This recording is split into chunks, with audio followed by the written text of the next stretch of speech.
राधे कृष्णा देवी और सज्जनों, आज मैं आपको सुनाने वाला हूँ श्रावण मास महात्म्य के 24वें दिन की कथा अर्थात 24वां अध्याय। इस अध्याय में श्री कृष्ण जन्माष्टमी व्रत के महात्म्य में राजा मितजित का आख्यान का वर्णन किया गया है। ईश्वर बोले, हे ब्रह्मपुत्र, पूर्व कल्प में दैत्यों के भार से अत्यंत पीड़ित हुई पृथ्वी बहुत व्याकुल तथा दीन होकर ब्रह्मा जी की शरण में गई। उसके मुख से वृत्तांत सुनकर ब्रह्मा जी ने देवताओं के साथ क्षीर सागर में विष्णु के पास जाकर के स्तुतियों के द्वारा उनको प्रसन्न किया। तब नारायण श्रीहरि सभी दिशाओं में प्रकट हुए और ब्रह्मा जी के मुख से संपूर्ण वृत्तांत सुनकर बोले, हे देवताओं, आप लोग डरे मत। मैं वसुदेव के द्वारा देवकी के गर्भ से अवतार लूँगा और पृथ्वी का संताप दूर करूँगा। सभी देवता लोग यादवों का रूप धारण करें, ऐसा कहकर भगवान अंतर्ध्यान हो गए। समय आने पर वह देवकी के गर्भ से उत्पन्न हुए। वसुदेव ने कंस के भय से उन्हें गोकुल पहुंचा दिया और कंस का विनाश करने वाले उन कृष्ण का वहीं पर पालन पोषण हुआ। बाद में मथुरा में आकर उन्होंने अनुचरों सहित कंस का वध किया। तब पुरवासियों ने आदरपूर्वक यह प्रार्थना की, हे कृष्ण, हे कृष्ण, हे महायोगिन, हे भक्तों को अभय देने वाले, हे देव, हे शरणागत वत्सल, हम शरणागतों की रक्षा कीजिए। हे देव, हम आपसे कुछ निवेदन करते हैं, इसे आप कृपा करके हम लोगों को बताएं। आपके जन्मदिन के कृत्य कोई कहीं भी नहीं जानता। वह सब आपसे जानकर हम सभी लोग उस जन्मदिन पर वर्धापन नामक उत्सव मनाएंगे। अपने प्रति उनकी भक्ति, श्रद्धा तथा सौहार्द को देखकर श्री कृष्ण ने अपने जन्मदिन के संपूर्ण कृत्य को उनसे कह दिया। उसे सुनकर उन पुरवासियों ने भी विधान पूर्वक उस व्रत को किया। तब भगवान ने प्रत्येक व्रतकर्ता को अनेक वर प्रदान किए। इस प्रसंग में एक प्राचीन इतिहास भी कहा जाता है। अंग देश में उत्पन्न एक मितजित नामक राजा था। उसका पुत्र महासेन सत्यवादी तथा सन्मार्ग पर चलने वाला था।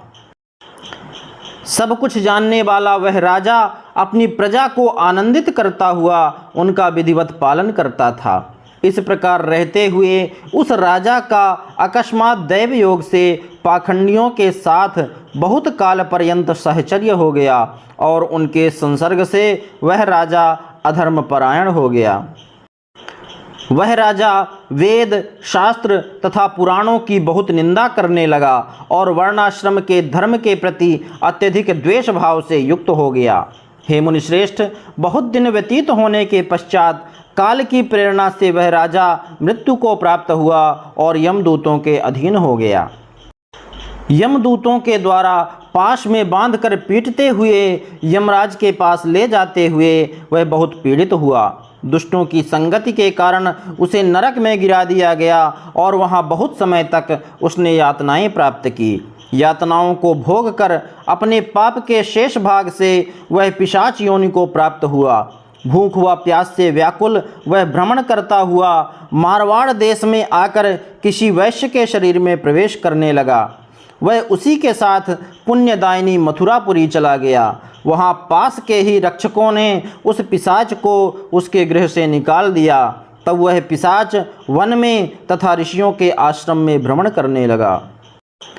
किसी समय दैव योग से श्री कृष्ण जन्माष्टमी के दिन व्रत करने वाले मुनियों तथा द्विजों के द्वारा महापूजा तथा नाम संकीर्तन आदि के साथ रात्रि जागरण किया जा रहा था। वहां पहुंचकर उसने विधिवत सब कुछ देखा और श्रीहरि की कथा का श्रवण किया।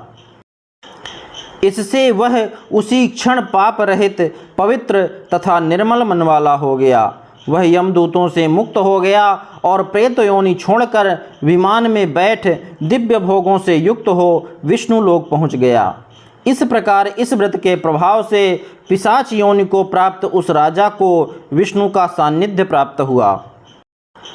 तत्वदर्शी मुनियों ने पुराणों में इस शाश्वत तथा सार्वलौकिक व्रत का पूर्ण रूप से वर्णन किया है।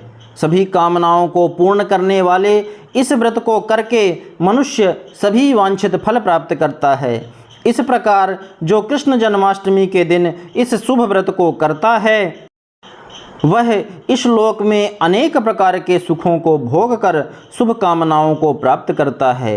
हे ब्रह्मपुत्र, वहाँ वैकुंठ में 1,00,000 वर्ष तक देव विमान में आसीन होकर नानाविध सुखों का उपभोग करके अवशिष्ट पुण्य के कारण इस लोक में आकर सभी ऐश्वर्यों से समृद्ध तथा सभी अशुभों से रहित होकर महाराजाओं के कुल में उत्पन्न होता है। वह कामदेव के समान स्वरूप वाला होता है। जिस स्थान पर कृष्ण जन्मोत्सव की उत्सव विधि लिखी हो अथवा सभी सौंदर्य से युक्त श्री कृष्ण जन्म सामग्री किसी दूसरे को अर्पित की गई हो अथवा उत्सव पूर्वक अनुष्ठित व्रतों से विश्व सृष्टा श्री कृष्ण की पूजा की जाती हो, वहाँ शत्रुओं का भय कभी नहीं होता है। उस स्थान पर मेघ व्यक्ति की इच्छा करने मात्र से वृष्टि करता है और प्राकृतिक आपदाओं से भी कोई भय नहीं होता। जिस घर में कोई देवकी पुत्र श्री कृष्ण के चरित्र की पूजा करता है वह घर सब प्रकार से समृद्ध रहता है और वहाँ भूत प्रेत आदि बाधाओं का भय नहीं होता है। जो मनुष्य किसी के साथ में भी शांत होकर इस व्रतोत्सव का दर्शन कर लेता है वह भी पाप से मुक्त होकर श्री हरि के धाम जाता है। इस प्रकार श्री स्कंद पुराण के अंतर्गत ईश्वर सनत कुमार संवाद में श्रावण मास महात्म्य में जन्माष्टमी व्रत कथन नामक 24वां अध्याय पूर्ण हुआ। बोलिए देवाधिदेव महादेव की जय। जगज्जननी माता पार्वती की जय।